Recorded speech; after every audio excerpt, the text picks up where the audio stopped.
महाप्रभु ने इच्छा जताई कि अब हम तीर्थ यात्रा करना चाहते हैं। जब हम तीर्थ यात्रा करते हैं तो हमारा हृदय पवित्र होने लगता है। पवित्र हृदय ही भगवान का भजन करता है।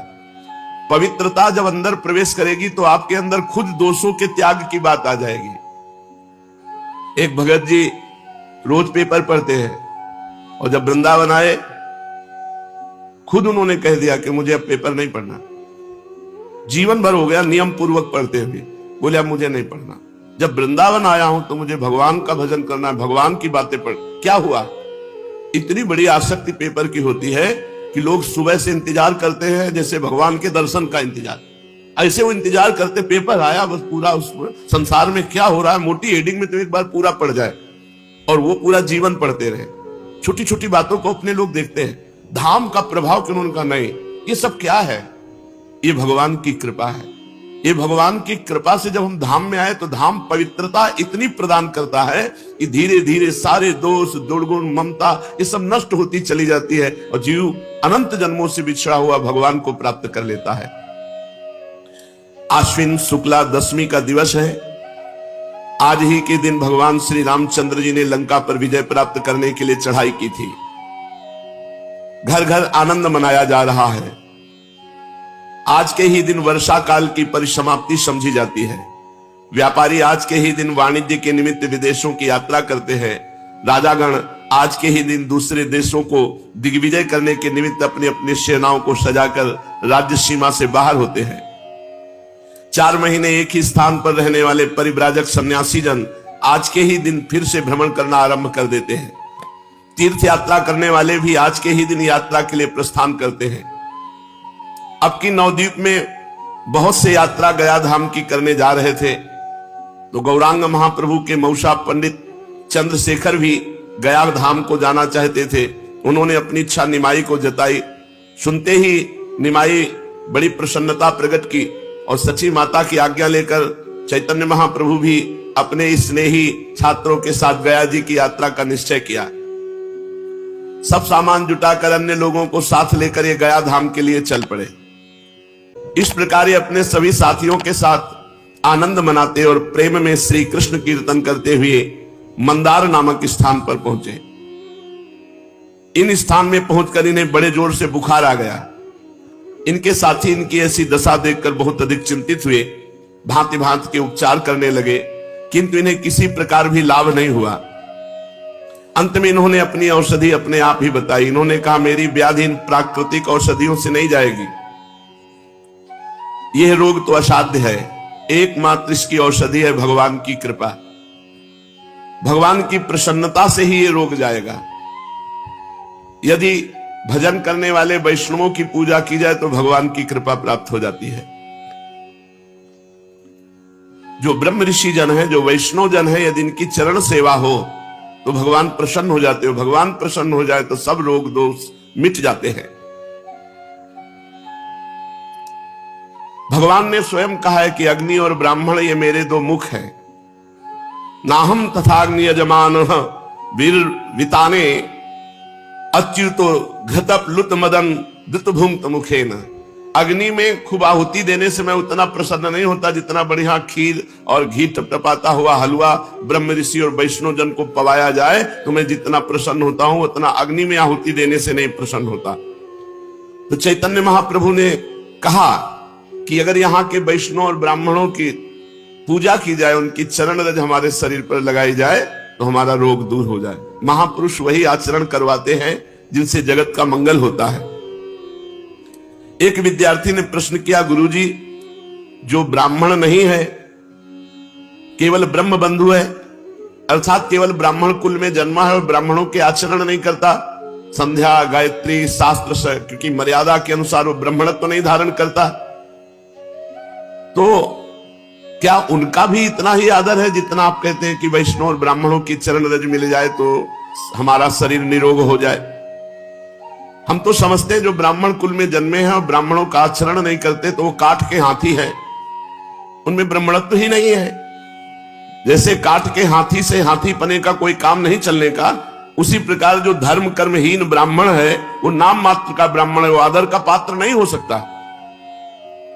थोड़ी देर चैतन्य महाप्रभु चुप रहे और कहा एक प्रकार से तुम्हारा कथन ठीक है। जो अपने धर्म कर्म से रहित है वो तो दूध न देने वाली वंध्या गौ के समान है, उससे संसारी स्वार्थ कोई सध नहीं सकता। फिर भी जो काम हम भाव से करते हैं उसमें लाभ मिलता है। जैसे वो कर्म धर्म नहीं जानता, लेकिन हम भाव से पूज रहे हैं कि ये ब्राह्मण है, ये वैष्णव है, तो हमको हमारे पूजन का लाभ मिलेगा क्योंकि हमने उस पर भाव किया। वो धर्म कर्महीन है तो वो भोगेगा, हमने भाव किया तो हमारा मंगल हो जाएगा। जो श्रद्धा के साथ शास्त्रों की आज्ञा के अनुसार अपने को ही सुधारने का सदा प्रयत्न करते हैं, उनको चाहिए कि ऐसी बातें न करें, दूसरे में दोष दर्शन न करें। संसार में कोई ऐसा नहीं जिसमें गुण दोष ना हो। जड़ चेतन गुण दोष में विश्व कीन करतार, संत हंस गुण गाहे पे परिहरिवार विकार। सब गुण दोष में संसार है। क्या करे? जैसे दूध और पानी मिला के रख दे तो हंस दूध पी लेगा, पानी छोड़ देगा। ऐसे ही जो संत स्वभाव के लोग हैं वो दूसरों के गुण ग्रहण करते हैं, दोष दर्शन नहीं। इसलिए अपनी बुद्धि को संकुचित बनाकर, जैसे हम गाय दूध दे या न दे, हम उसकी सेवा करते हैं गौ माता मानकर, ऐसे ही ब्राह्मण अपने कर्म से भ्रष्ट है वो जाने, हम उसे ब्राह्मण मानकर सम्मान करते हैं, हम उसे वैष्णव मानकर सम्मान करते हैं। वो जो करेगा वो खुद भोगेगा, हम जो भाव कर रहे हैं उसमें हमारा मंगल हो जाएगा। सर्वश्रेष्ठ भाव अपने को सुधारना है, सामने वाले के गुण दोष देखने नहीं है। उत्तम बातें सुनौ तात मायाकृत गुण और दोष अनेक, गुण या उभय न देखी देखी स्वविवेक। किसी के गुण दोष न देखे, सब में भगवान को देख करके उपासना करे तो मंगल हो जाए। देखो भगवान ने स्वयं ब्राह्मणों का कितना आदर किया। भृगु जी महाराज भगवान की छाती में जाके लात मारा, ब्रह्म ऋषि हैं, तो भगवान गुस्सा नहीं हुए, भृगु जी के चरण पकड़ लिए और दबाने लगे और बोले अतीव कोमलौ तात चरणौ ते महामुने। हे महामुनि, आपके चरण तो बहुत कोमल है, हमारी छाती तो बहुत कठोर, कहीं आपके चरणों में चोट तो नहीं लग गई? तो विचार करो, भगवान वहां साप भी दे सकते थे कि हमने तुम्हारा क्या बिगाड़ा, आकर छाती में लात मार दिया, लेकिन नहीं, वो ब्रह्म ऋषि हैं। अगर उन्होंने छाती में लात मारा तो भगवान ने हर अवतार तक में वो चरण चिन्ह धारण किया, भृगु चरण चिन्ह। हम भगवान के अंश हैं तो हमको यही चाहिए। अगर हमारे साथ कोई बुरा करे तो हम उसके साथ भला करें, बुरा न करें। करत जे अनसहन निंदक तिन्हु पे अनुग्रह कियो। ये बहुत ऊंचे साधक के भाव हैं, जो संसारी मान प्रतिष्ठा तथा धन विषय भोगों की इच्छा को सर्वथा त्याग कर एकमात्र भगवान की कृपा को ही अपने जीवन का चरम लक्ष्य समझकर सभी कार्यों को करते हैं, वही ये धारण कर सकते हैं, अन्यथा नहीं। जो पुरुष वासुदेव बुद्धि रखकर सामने से वैष्णव या ब्राह्मण गाली दे रहा है, हम उसमें भगवान की बुद्धि करें। अपने मुख से हम उसको कठोर वचन ना बोले, वो हमको कठोर वचन बोल रहा है। यदि ऐसा व्यवहार किया तो भगवान को आप प्रसन्न कर लेंगे, और अगर उल्टा व्यवहार किया तो फिर भगवान को प्रसन्न करना है तो वैष्णव जन के सामने झुक के रहो। वो गाली दे तो सुन लो, तुम्हारे पाप नष्ट हो जाएंगे, तुम्हारा मंगल हो जाएगा, ऐसा चैतन्य महाप्रभु कह रहे हैं, ऐसा शास्त्रों में भी लिखा है। तो इनकी आज्ञा पाकर 2-3 विद्यार्थी गए और शुद्ध वैष्णव जनों और ब्राह्मण जनों की चरण रज लाए, चरणोदक लाए। इन्होंने चरणोदक पिया और चरण रज लगाई, सोई बुखार खत्म। चरणोदक पीते ही अच्छे हो गए और सभी विद्यार्थी और सब लोगों से कहा, देखा ब्राह्मणों की चरण रज और चरणामृत में कितना प्रभाव है कि हमारा इतना पीड़ा देने वाला ज्वर बुखार एक बार चरणामृत पीने से चला गया। और जो भगवान का या भक्तों का रोज चरणामृत पीते हैं बड़े भाग्यशाली हैं। अकाल मृत्यु हरणम सर्वव्याधि विनाशनम श्री कृष्ण पादोदकम पीत्वा पुनर्जन्म न विद्यते। जो भगवान का चरणामृत या भक्त का चरणामृत पीते हैं उनकी कभी अकाल मृत्यु नहीं हो सकती, और बड़े से बड़ा रोग शरीर पर होने पर भी पीड़ा नहीं दे सकता, और अंत में भगवान की प्राप्ति होगी। ये चरणामृत पीने का महत्व है। वृंदावन में बिहारी जी, राधा वल्लभ जी ठाकुर विराजमान, इनका चरणामृत मिलता है। किसी पात्र में चरणामृत ले आवे, 2 बूंद रोज पान करे। अकाल मृत्यु हरणम सर्वव्याधि विनाशनम श्री कृष्ण पादोदकम पीत्वा पुनर्जन्म न विद्यते। उसका पुनर्जन्म नहीं होगा जो रोज चरणामृत पीता है। अब अपने साथियों के साथ चैतन्य महाप्रभु आगे बढ़ने लगे। पुनपुना तीर्थ ये गया धाम में है। वहां पहुंचकर सब लोगों ने पुनपुन नाम की नदी में स्नान किया और सभी ने अपने अपने पितरों का श्राद्धादि कार्य कराया। इसके अनंतर सभी श्री गया धाम में पहुंच गए। ब्रह्मकुंड में स्नान किया। देव पितृ श्राद्धादि करके चैतन्य महाप्रभु अपने साथियों के सहित चक्रवेड़ा के भीतर विष्णु पाद पद्मों के दर्शनों के निमित्त गए। ब्राह्मणों ने पाद पद्मों पर माला पुष्प चढ़ाने को कहा। ये अपने विद्यार्थियों के द्वारा गंध पुष्प धूप दीप माला आदि सभी पूजन की बहुत सी सामग्री साथ लिवाते गए थे। गया धाम के तीर्थ पंडा जोरों से पाद पद्मों का प्रभाव वर्णन कर रहे थे। वे उच्च स्वर से कह रहे थे, इन्हीं पाद पद्मों के धोवन से जगत पावनी मुनि मन हारणी भगवती भागीरथी गंगा उत्पन्न हुई है। इन्हीं चरणों का लक्ष्मी जी बड़ी ही श्रद्धा के साथ निरंतर सेवन करती रहती है। इन्हीं चरणों का ध्यान योगी जन अपने हृदय काल में कमल में निरंतर करते रहते हैं। इन्हीं चरणों को प्रभु ने गयासुर के मस्तक पर रखकर उसे सदगति प्रदान की थी। असंख्य लोगों की भीड़, हजारों आदमी पाद पद्मों के दर्शन कर रहे थे और बीच बीच में जय हो के घोष हो रहे थे। पंडा लोग उनसे भेंट चढ़ाने का आग्रह कर रहे थे। बार बार पाद पद्मों का पुण्य महात्म सुनाया जा रहा था। पाद पद्मों का महात्म सुनते ही चैतन्य महाप्रभु आत्म विस्मृत हो गए। उन्हें शरीर का होश नहीं रहा। महाप्रभु के भावावेश आ गया। शरीर थरथर कांपने लगा। अरुण ओष्ठ कोमल पल्लव की भांति हिलने लगे। आंखों से अश्रुधारा बहने लगी। उनके चेहरे से भारी तेज प्रकाशित हो रहा था। वे एकटक भगवान विष्णु के चरण कमल की ओर निहार रहे थे और वहां कौन है, क्या कर रहा है, ये सब कुछ नहीं, भूल गए। किसने स्पर्श किया, कौन पकड़े हुए, इन सब बातों का पता नहीं। वे संज्ञा शून्य से होकर कांप रहे हैं। उनका शरीर उनके वश में नहीं। वे मूर्छित होकर गिरने वाले ही थे कि इसी बीच में एक सभा को चीरते हुए तेजस्वी सन्यासी आए और उनको पकड़ लिया, गिरने से बचा लिया। फिर उनके साथियों ने संभाला, भीड़ से हटाकर बाहर ले गए। बाहर पहुंचकर कुछ कुछ होश आया। वे निद्रा से उठे हुए मनुष्य की भांति चारों ओर आंख उठा उठा कर देखने लगे। सहसा उनकी दृष्टि एक तेजस्वी सन्यासी पर पड़ी जो गिरते हुए से पहले उन्होंने संभाला था। उन्हें देखकर चौंक उठे। उनके आनंद का वारा पार नहीं रहा। इन्होंने दौड़ करके सन्यासी जी के चरण कमल पकड़ लिए।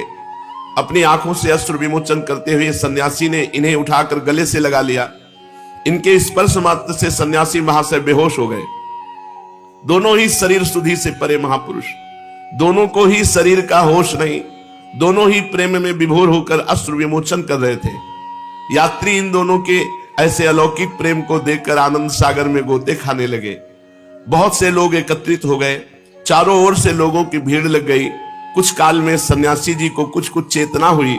उन्होंने बड़े ही प्रेम से इनका हाथ पकड़कर एक ओर बिठाया और अत्यंत प्रेम पूर्ण वाणी से कहने लगे, निमाई पंडित, आज मेरा भाग्योदय हुआ जो सहसा तुम्हारा दर्शन हो गया। नवद्वीप में ही मेरा हृदय तुम्हारी ओर स्वाभाविक ही खिंचा सा जाता था। मुझसे लोग कहते निमाई पंडित कोरे पोथी के ही पंडित हैं, बड़े चंचल हैं, देवता तथा वैष्णवों की खिल्लियां उड़ाते हैं। आप उन्हें अपना श्री कृष्ण लीलामृत सुनाकर क्या लाभ उठावेंगे? कोई कोई तो यहां तक कहता अजी ये पूरे नास्तिक है, वैष्णवों को छेड़ने में इन्हें मजा आता है। मैं उन सबकी बातें सुनता और चुप हो जाता। मेरा अंतःकरण इन बातों को कभी स्वीकार ही नहीं करता था। ये ईश्वरपुरी जी महाराज, मैं बार बार यही सोचता था, निमाई पंडित जैसे सरस सरल सहृदय और भावुक पुरुष भक्तिहीन कभी नहीं हो सकते। इनके मुख का तेज ही इनकी भावी शक्ति का परिचय दे रहा है। आज आपके भाव दर्शन के रूप को देखकर आनंद की सीमा नहीं रही। मैं कृतकृत्य हो गया। भगवत दर्शन से जो आनंद मिलता है उसी आनंद का मैं अनुभव कर रहा हूं। मैं अपने आनंद को प्रकट करने में असमर्थ हूं। इतना कहते कहते सन्यासी महाशय का गला भराया। आगे वे कुछ और भी कहना चाहते थे किंतु कह नहीं सके। उनके नेत्रों में से अश्रुधारा भी पूर्ववत बह रही थी। सन्यासी महाराज की बातें सुनते सुनते इन्हें कुछ चेतना हो गई थी, इसलिए रुधे हुए कंठ से कुछ अस्पष्ट स्वर में इन्होंने कहा, प्रभु आज मैं कृतार्थ हुआ। मेरी गया यात्रा सफल हुई। मेरी असंख्यों पीढ़ियों का उद्धार हो गया। जो यहां आने पर आपके दर्शन का सौभाग्य प्राप्त हुआ। तीर्थ में श्राद्ध करने पर तो पितरों की मुक्ति होती है, जिनके निमित्त श्राद्ध तर्पण आदि कर्म किए जाते हैं, किंतु आप जैसे परम भागवत संत के दर्शन से करोड़ों पीढ़ियों का स्वतः उद्धार हो जाता है। आहा, आप जैसे संत भागवत वैष्णव के दर्शन से करोड़ों पीढ़ियों का उद्धार स्वतः हो जाता है। सब लोगों को आपके दर्शन दुर्लभ है, जिनका भाग्योदय होता है उन्हीं को आपके दर्शन होते हैं। ये कहते कहते इन्होंने फिर से सन्यासी महाशय के चरण पकड़ लिए। सन्यासी जी ने हठ पूर्वक अपने चरण छुड़ाए और इन्हें प्रेम वाक्यों से आश्वासन दिया। समझ गए होंगे कि सन्यासी महाशय कौन है। ये वे ही भक्ति बीज के अंकुरित करने वाले श्रीमन माधवेंद्र पुरी जी के सर्वप्रधान प्रिय शिष्य श्री ईश्वर पुरी जी हैं, जिन्हें अंतिम समय में गुरुदेव अपना संपूर्ण तेज प्रदान करके इस संसार से तिरोहित हो गए थे।